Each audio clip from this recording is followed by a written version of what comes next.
नमो बुद्धाय मित्रों। आज हम मध्यम निकाय की पोतलीय सूत्र के बारे में आपसे बात करेंगे। आप इस सूत्र को श्रद्धापूर्वक सुने, ऐसी मैं अपेक्षा करता हूँ। इस सूत्र में भगवान बुद्ध ने जो उपदेश दिया है वह उपदेश व्यवहार समुच्छेद पर दिया है। एक समय भगवान बुद्ध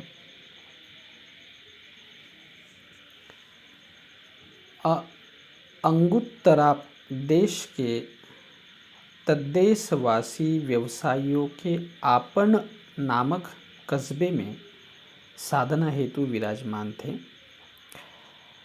और उस समय भगवान बुद्ध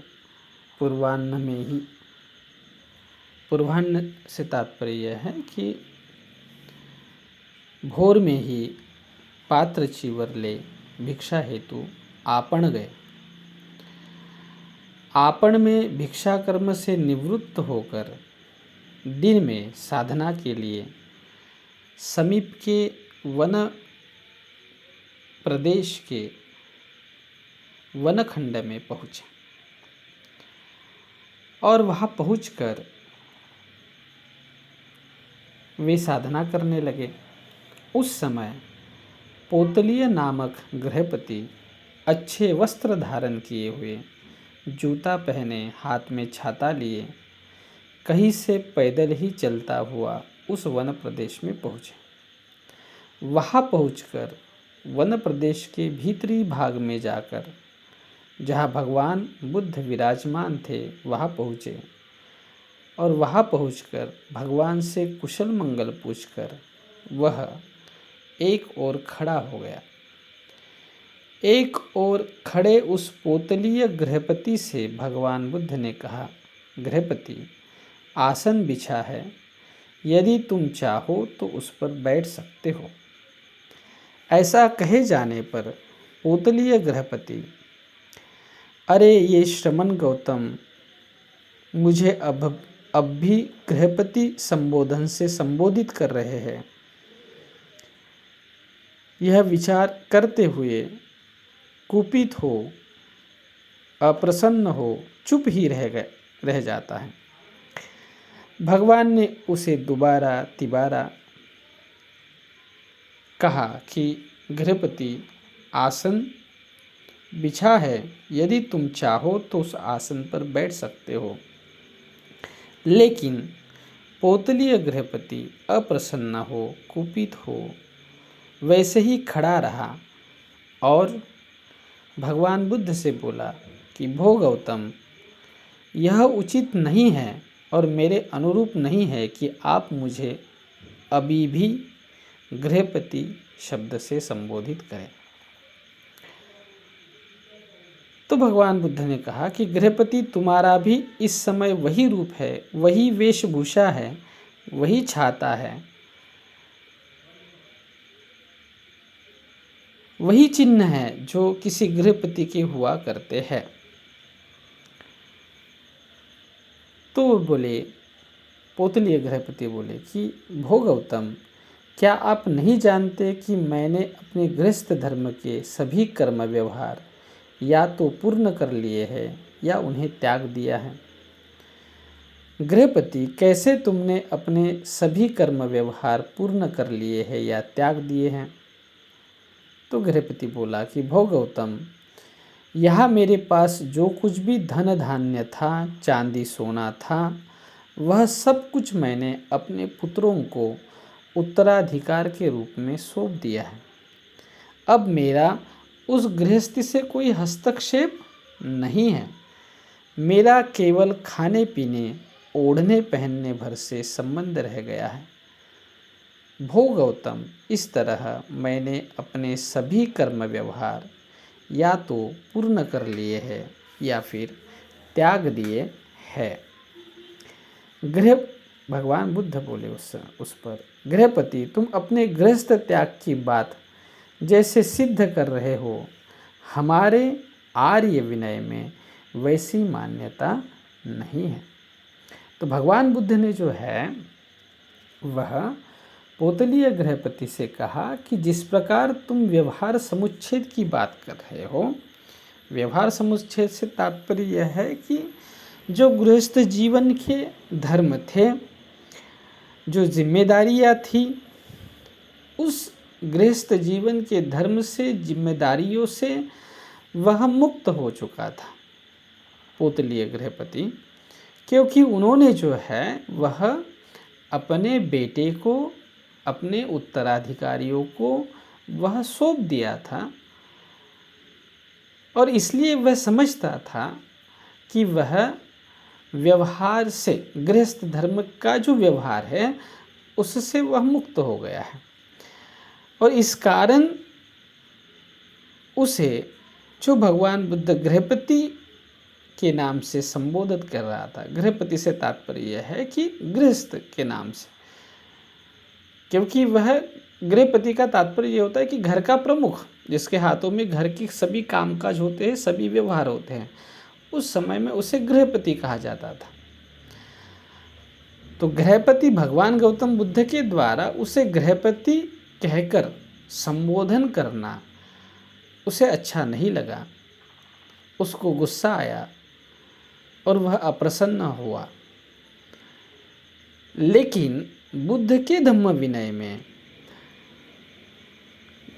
व्यवहार से मुक्त होना, व्यावहारिक जीवन से मुक्त होना, प्रापंचिक जीवन से मुक्त होना, इसका अर्थ अलग था, उसके मायने अलग थे और इसलिए जो है वह भगवान बुद्ध ने उसे गृहपति कहा था, क्योंकि उसके जो चिन्ह दिखाई दे रहे थे, उसका जो चर्या दिखाई दे रही थी, उसका जो पोतलीय गृहपति का जो दर्शन हुआ था भगवान बुद्ध को, वह भगवान बुद्ध के धम्म विनय के अनुसार दिखाई नहीं दिया, क्योंकि भगवान बुद्ध के आर्य विनय में, भगवान बुद्ध के धम्म विनय में प्रापंचिक धर्मों का त्याग से मायने अलग थे। तो फिर जो है वो इसलिए भगवान बुद्ध ने कहा कि गृहपति, तुम जिस गृहस्थ त्याग की बात कर रहे हो, हमारे आर्य विनय में वैसी मान्यता नहीं है, उस प्रकार का गृहस्थ त्याग नहीं है कि जैसे कि तुमने जो है वो अपने धन धान्य को, संपत्ति को उत्तराधिकार के रूप में अपने उत्तराधिकारियों को वह दे दिया, तो तुम समझते हो कि तुम प्रापंचिक धर्मों से, गृहस्थ के धर्मों से मुक्त हो गए हैं। ये तुम्हारी मान्यता है, लेकिन हमारे आर्य विनय में वैसी मान्यता नहीं है। तो फिर गृहपति ने उनसे कहा कि भगवान, कृपया आप मुझे बताएं कि आपके धर्म विनय में व्यवहार समुच्छेद की व्याख्या क्या है, मान्यता किस प्रकार की है। कैसे जाने कि कोई व्यावहारिक जीवन से, प्रापंचिक जीवन से, गृहस्थ के जीवन से मुक्त हो गया है, उसका उसने त्याग कर दिया है। तो इस प्रकार से जो है वो कहने पर भगवान बुद्ध ने जो है वो अपने आर्य विनय, अपने धम्म विनय के अनुसार व्यवहार समुच्छेद की कुल 8 बातें जो है बताई कि 8 बातों से युक्त कोई व्यक्ति बुद्ध शासन में, बुद्ध के धम्म विनय में व्यवहार समुच्छेदक कहलाता है कि उसने व्यवहार समुच्छेद किया।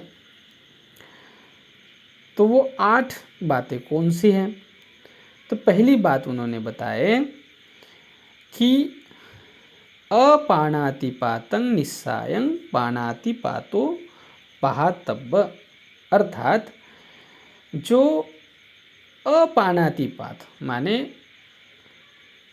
किसी प्राणी की हिंसा नहीं करता है, माने इसका आश्रय लेकर हुए, माने अपानातिपात का आश्रय लेके हुए, क्योंकि वह बुद्ध शासन में आया है तो बुद्ध शासन में आया है तो बुद्ध शासन में जीव हिंसा नहीं करनी है, जीव हिंसा का समर्थन यहाँ पे नहीं किया गया है। तो जीव हिंसा न करने की भावना से युक्त होकर वह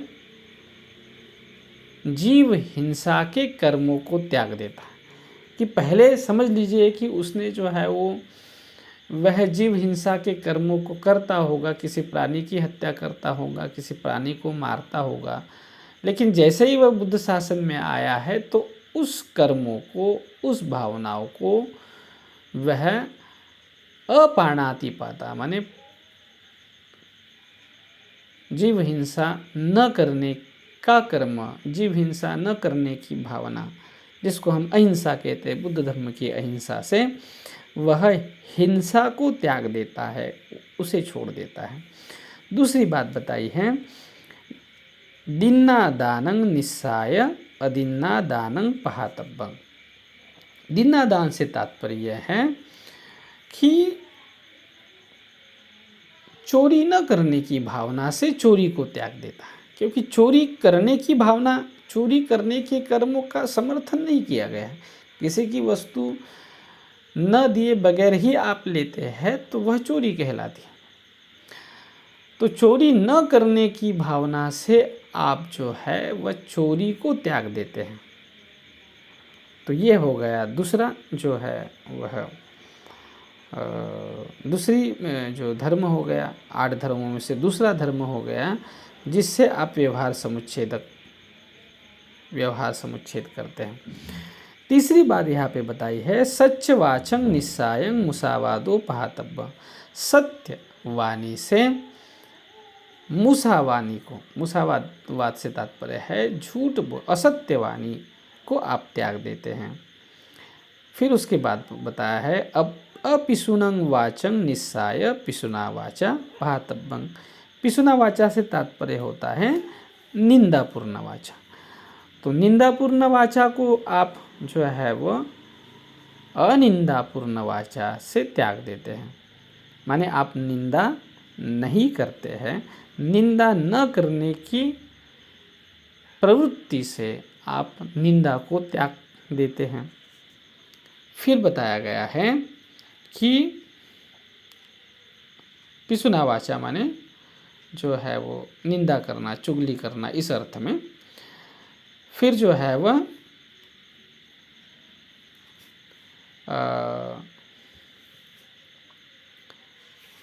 गिद्धि लाभो, क्या कहा है, अगिद्धि लोभं निस्सायं गिद्धि लोभो पहातव्यो। गिद्ध से तात्पर्य होता है कि लोभ। तो अगिद्ध से तात्पर्य यहाँ पे क्या है, अलोभ से लोभ को त्याग देते हैं। अनिंदारोष निस्सायं निंदारोषो पहातव्यं। माने अनिंदा, अकोप से निंदा और कोप को आप त्याग देते हैं।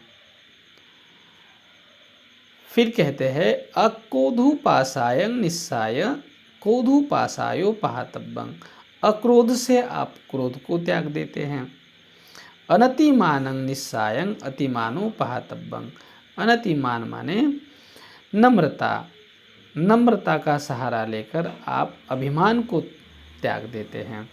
तो इस प्रकार कुल 8 गुणों के सहारे ये जो कुशल गुण हैं, कौन से 8 कुशल गुण यहाँ पे बताया है, अहिंसा, अचौर्य माने चोरी न करना, सत्य, फिर जो है वो चुगली न करना, अलोभ,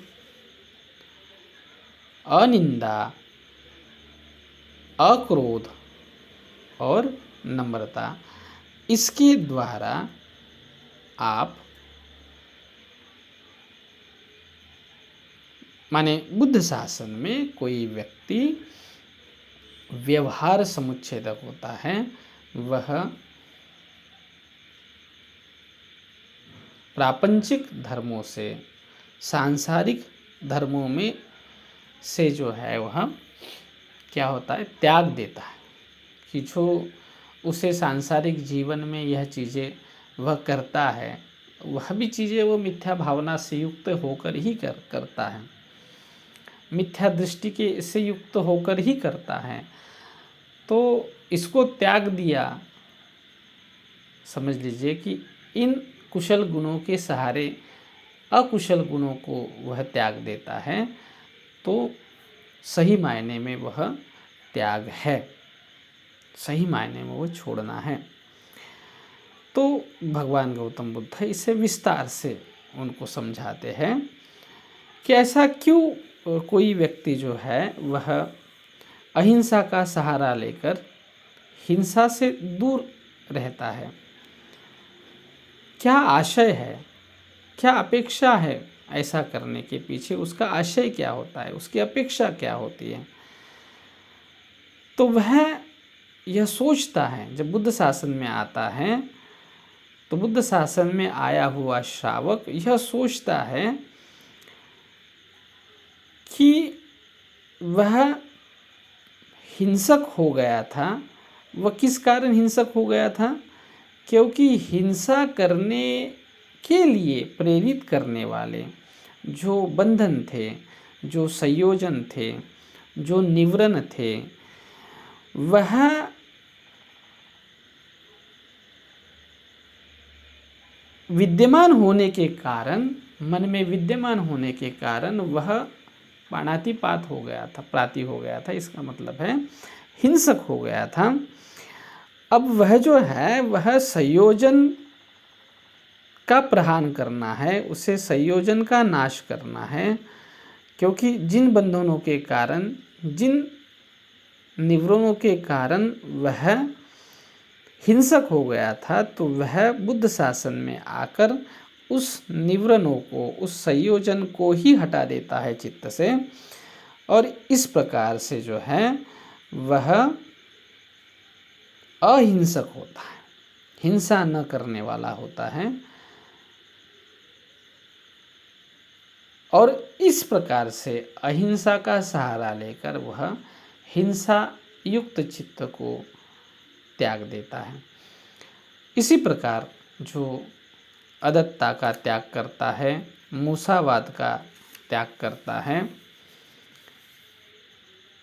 लोभ का त्याग करता है, निंदा का त्याग करता है, चुगली करने वाली वाचा है उसका त्याग करता है, क्रोध का त्याग करता है, और जो वृथा अभिमान, वह जो अहंकार उसने पाला हुआ था, उस अहंकार को, अभिमान को त्याग देता है। इसी प्रकार वह करता है, क्योंकि जिस संयोजन के सहारे, जिस बंधन के सहारे, जिस निवरण के सहारे वह ये चीज़ें कर रहा था, बुद्ध शासन में आने के बाद, बुद्ध के आर्य विनय में, धम्म विनय में आने के बाद वह उन संयोजनों को, उन निवरणों को, उन बंधनों को ही काट देता है। तो यह सही मायने में त्याग है बुद्ध शासन में आने के बाद। तो व्यवहार का सर्वथा समुच्छेद कैसे कोई करता है? तो व्यवहार का सर्वथा समुच्छेद जो है, सर्वथा से तात्पर्य यह है कि पूरी तरह से जो उसे भव परंपरा में लेके जा रहे थे, जो जन्म और मृत्यु की परंपरा में ले जा रहे थे, दुख की तरफ ले जा रहे थे, उसका पूर्णतः त्याग वह कैसे करता है? तो भगवान बुद्ध कहते हैं कि व्यक्ति की जो काम भोग की आसक्ति है, व्यक्ति जो काम भोग में रहता है, तो काम भोग अर्थात काम जीवन का जो भोग ले रहा है, वही उसे मुक्त होने नहीं देता। काम भोग के जीवन का सर्वथा त्याग ही सही मायने में व्यवहार समुच्छेद है, व्यावहारिक जीवन का त्याग है। तो काम भोग यह जीवन किस प्रकार से है, इसका वर्णन करते हुए, इसको समझाते हुए भगवान बुद्ध ने 4, 5, 7 प्रकार की उपमाओं को देकर काम भोग में जो व्यर्थता है, काम भोग में जो मिथ्या दृष्टि है, उसका भगवान बुद्ध ने पोतलीय गृहपति को संज्ञान कराया, उसका दर्शन कराया। तो पहली उपमा जो दी वह अस्थि कंकाल की उपमा दी कि ये जो अस्थि कंकाल होता है, समझ लीजिए कि कोई कुत्ता जो है वह मांस खाने के लिए गया और वो मांस काटने वाले व्यक्ति ने उसके सामने हड्डी डाल दी, तो क्या उस हड्डी से उसकी भूख मिट जाएगी या शारीरिक दुर्बलता हट जाएगी? ऐसा भगवान बुद्ध ने जो है वो गृहपति को सवाल पूछा। तो गृहपति ने कहा कि नहीं भगवान, ऐसा नहीं होगा। यदि उसे मांस मिलता है, रक्त रंजित या मांस रहित जो मांस युक्त यदि हड्डी मिलती है तो उसका पेट भरेगा और उसकी दुर्बलता खत्म हो जाएगी। लेकिन यदि उसे मांस रहित व रक्त रंजित हड्डी ही उसे चाटने को मिली तो उसकी शारीरिक दुर्बलता हट नहीं सकती। तो इस प्रकार से जो है भगवान बुद्ध ने कहा कि ये जो सांसारिक काम भोग है उस हड्डी के टुकड़े के समान है। वह केवल परेशानियाँ जीवन में ला सकता है, केवल तनाव जीवन में ला सकता है, केवल दुख और शोक जीवन में ला सकता है। उसके विपरीत जो है वह जो पूर्ण सुख जिसको हम कहते हैं, शाश्वत सुख जिसे हम कहते हैं, वह उससे प्राप्त नहीं हो सकता। तो इस प्रकार से जो है सांसारिक जीवन में बुराइयों को जानते हुए जो सांसारिक जीवन के भोगों की लालसा को त्याग देता है और उसकी भावना करता है, वही व्यक्ति बुद्ध शासन में जो सुख की अवधारणा बताई गई है उसको वो जान सकता है, उसको प्राप्त कर सकता है। फिर दूसरी बात उन्होंने कही कि दूसरी उपमा उन्होंने दी काम भोग को तृष्णाग्नि के समान, मतलब तृष्णाग्नि की उपमा दी। भगवान बुद्ध ने कहा कि तृष्णा की अग्नि माने तृणाग्नि के समान काम भोग है। तृणाग्नि से तात्पर्य यह है कि किसी घास को यदि आप आग लगाते हैं और उसे हवा की दिशा में जो है वो जलता हुआ छोड़ देते हैं, हाथ में पकड़े हुए आप तृण हैं और हवा की दिशा में उसको छोड़ दिए हैं, पकड़े हुए हैं, तो वह अग्नि जो है वह आपके हाथ को जला सकती है, आपको जला सकती है, ठीक है, और उससे आपको मरण प्राय वेदना हो सकती है, दुख हो सकता है। तो उसी प्रकार जो है भगवान बुद्ध ने कहा कि सांसारिक काम भोग उस तृणाग्नि के समान है, उस घास को लगी हुई अग्नि को समान है। जो कोई व्यक्ति हाथ में पकड़ा हुआ है तो उसको तो मरणांतिक वेदना उससे होनी है। तो कामभोग के जीवन में रत रहने वाले व्यक्ति को वैसे ही मरणांतिक वेदना का अनुभव होने वाला है, या जरूर होने वाला है, होगा ही। तो इसलिए जो है बुद्ध के शासन में आने के बाद व्यक्ति कामभोग को छोड़ता है, उसके सर्वथा त्याग करता है। उसके बाद जो है वह काम भोग को प्रदीप्त अग्निकुंड के समान भगवान बुद्ध ने जाना माना और उसकी उपमा देकर उनको कहा कि काम भोग प्रदीप्त अग्निकुंड के समान है। अग्निकुंड से तात्पर्य कि जलता हुआ अग्नि है और उसमें यदि किसी व्यक्ति को छोड़ दिए तो वह जल जाएगा, वह मरण को प्राप्त हो जाएगा, उसे मरणांतिक वेदना भोगनी पड़ेगी। ठीक उसी प्रकार काम भोग में रहने वाले व्यक्ति को उस अग्नि कुंड में डाले हुए व्यक्ति के समान दुख को, वेदना को, मरणांतिक वेदना को उसको अनुभव करना होता है। तो इसलिए कामभोग की सर्वथा त्याग की बात बुद्ध करते हैं। फिर कामभोग को स्वप्न के समान उन्होंने बताया कि स्वप्न की उपमा देकर कामभोग का भगवान बुद्ध ने जो है वो वर्णन किया कि जैसे कि कोई व्यक्ति जो है वो स्वप्न में सुंदर वन, उद्यान भूमि, पुष्करणी माने तालाब वगैरह वह देखता है और वह आनंद महसूस करता है, लेकिन जैसे ही वह स्वप्न से उड़ जाता है, वह जाग जाता है, तो उसको जो है उस आनंद की उसको जो है वो जानता है कि आनंद स्वप्न वाला ही था, रियलिटी में नहीं था, उसकी सच्चाई नहीं थी, तो उस चीज़ से वह दुखी हो जाता है। तो ठीक उसी प्रकार सांसारिक काम भोग जो है वो स्वप्न के समान ही है। तो भगवान बुद्ध कहते हैं कि उसकी उपेक्षा करनी चाहिए, उसको छोड़ देना चाहिए। तो उपेक्षा की भावना जो बुद्ध शासन में आता है, तो काम भोग के जीवन की उपेक्षा करते हुए उपेक्षा की भावना का विस्तार करता है, तो वह जो है वह व्यवहार को समुच्छेदक करने वाला होता है। फिर जो है वह काम भोग को उधार मांगी हुई वस्तु की उपमा देकर वह कहता है कि कोई व्यक्ति किसी धनी व्यक्ति से मणि, कुंडल, गहने आदि जो है वो मांगता है और वो पहनता है और वो बाज़ार में जाता है, तो लोग उसको कहते हैं कि वह देखकर कि बहुत धनी व्यक्ति होगा, लेकिन जैसे ही उस धनी व्यक्ति की जो जिसने उसको दिया था उसकी नज़र पड़ती है, उसको मांगता है, तो वह जो है उसको देना होता है। ठीक उसी प्रकार से जो है वह जो है ठीक उसी प्रकार सांसारिक काम भोग उधार मांगी हुई वस्तु के समान है, उस पर आपका कोई अधिकार नहीं होता है। वह आपसे एक दिन छीननी है। जिन जिन वस्तुओं को आप उसका भोग कर रहे हो, वह वस्तु आपसे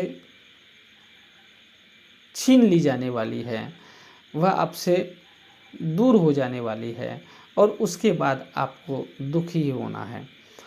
तो सांसारिक काम भोग जो है वो अल्टीमेटली व्यक्ति को दुख की ओर ही ले जाते हैं। फिर अंतिम में जो है वो काम भोग को वृक्ष फल के समान माना है और उस वृक्ष फल की उपमा देते हुए भगवान बुद्ध ने कहा है कि कोई वृक्ष जो है जिसको फल लगे हुए हैं और एक व्यक्ति उसके पास जाता है, लेकिन वह फल नीचे ज़मीन पर गिरे नहीं हैं, तो वह सोचता है कि वह वृक्ष के फल खाएगा और उसको अपने भूख को वह मिटाएगा, इसलिए वह ऊपर चढ़ता है और वह फल को खा रहा होता है। तभी दूसरा एक व्यक्ति उस वृक्ष के पास आता है, लदे हुए फलों से वह वृक्ष को देख कर कहता है कि भाई अब जो है इसको मैं काट ही डालता हूँ और काट डालने के बाद जो है वो जितना भी मुझको खाना है फल मैं खा लूँगा और बाकी के फलों को थैली में भरकर ले जाऊँगा। तो ऐसा सोचते हुए वह कुल्हाड़ी से उस वृक्ष को काट देता है। तो ऐसे समय में जो वृक्ष पर चढ़ा हुआ व्यक्ति है, यदि वह वृक्ष से नहीं उतरता है तो क्या वो वृक्ष के साथ नहीं गिरेगा? तो पुतली कहता है कि गिरेगा, और यदि वो गिरेगा वृक्ष के साथ तो क्या उसको नहीं लगेगा? उसके हाथ भी टूट सकते हैं, पैर भी टूट सकते हैं, उसकी हानि भी हो सकती है, उससे उसको दुख हो सकता है। तो ठीक उसी प्रकार यदि कोई व्यक्ति सांसारिक जीवन में भोग ले रहा है और वह वृक्ष फल के भांति फल को खा रहा है, तो वह वृक्ष फलों को खाने वाला जो व्यक्ति है वह एक दिन कोई न कोई उस सांसारिक काम भोग वाले फल को जो है वो काटने के लिए ज़रूर आएगा और वह जो है वो आपको पीड़ा देगा। आप क्योंकि आप तो उसको छोड़ना नहीं चाहते, क्योंकि आप काम भोग में ऐसे पड़े हुए हैं जैसे कोई व्यक्ति, वह व्यक्ति काम वृक्ष के फलों को जो है वो खाने के लिए वृक्ष पर चढ़ा हुआ है और वो छोड़ने को खाली ही नहीं है। यहाँ दूसरा व्यक्ति उसको तोड़ने के लिए ही आया हुआ है, लेकिन फिर भी वह उस वृक्ष से उतरने के लिए खाली नहीं है। समझे? तो ठीक उसी प्रकार जो है वह सांसारिक काम भोग में रममान रहने वाले व्यक्ति की दशा होती है, और वह एक दिन जो है वो जब कोई दूसरा व्यक्ति आता है और उसको छीन कर ले जाता है, तोड़ कर ले जाता है, तो आपको जो है उससे हानि होती है, पीड़ा होती है। आप उससे जो है वह मरण तुल्य वेदना को अनुभव करते हैं, आपको वैसी वेदना होती है। तो इसलिए भगवान बुद्ध कहते हैं कि मेरे आर्य श्रावक, मेरे जो श्रावक है वह कामभोग के जीवन की उपेक्षा करते हैं, कामभोग के जीवन के प्रति उपेक्षा की भावना करते हैं, उसका विस्तार करते हैं, उसका विकास करते हैं, और इस प्रकार उपेक्षा की भावना के कारण वह कामभोग के जीवन से सर्वथा मुक्त हो जाते हैं। तो गृहपति, आप समझिए कि मैंने आपको गृहपति क्यों कहा है, क्योंकि आप अभी भी कामभोग के जीवन से मुक्त नहीं हुए हैं। आप उस जीवन के प्रति उपेक्षा भावना नहीं कर रहे हैं। आप केवल अपनी जिम्मेदारियों को आप अपनी जो धन संपत्ति है उसको आपने अपने उत्तराधिकारियों को दिया है, लेकिन आपने क्या इन जो मैंने 8 बातें बताई हैं, क्या इन 8 बातों को आप कर रहे हैं? आप जानिए, समझिए, अब स्वयं को जो है वो स्वयं को देखिए। क्या काम भोग के जीवन को आपने सर्वथा त्याग दिया है? क्या उसके प्रति आप उपेक्षा की भावना करते हैं? तो भगवान बुद्ध की देशना से पोतलीय गृहपति को यह चक्षु उत्पन्न हो गए। वह देख रहा था स्वयं को, वह चक्षु उत्पन्न हो गए उसको, और जैसे ही वह चक्षु उत्पन्न हो गए तो वह जान गया कि बुद्ध से बढ़कर कोई नहीं है, बुद्ध के धर्म से बढ़कर कोई नहीं है, बुद्ध के संघ से बढ़कर कोई नहीं है। वह उसके पहले जो है वह दूसरे संघों को पूछता था, दूसरे संघ का सेवा सत्कार करता था, लेकिन अब वह संकल्प लेता है कि मैं अभी बुद्ध को, बुद्ध के धर्म को और बुद्ध के संघ को ही क्या करेगा, वह शरणं गच्छामि करेगा। तो इस प्रकार से जो है वह पोतलीय गृहपति उपासक होता है, उपासक की दीक्षा लेता है। और पोतलीय गृहपति भगवान बुद्ध का उपासकत्व स्वीकार करता है। वह जानता है, क्यों स्वीकार करता है, क्योंकि वह समझ गया कि किस प्रकार भगवान गौतम बुद्ध ने व्यवहार समुच्छेद की बात कही। धन्यवाद मित्रों, बहुत बहुत आभार।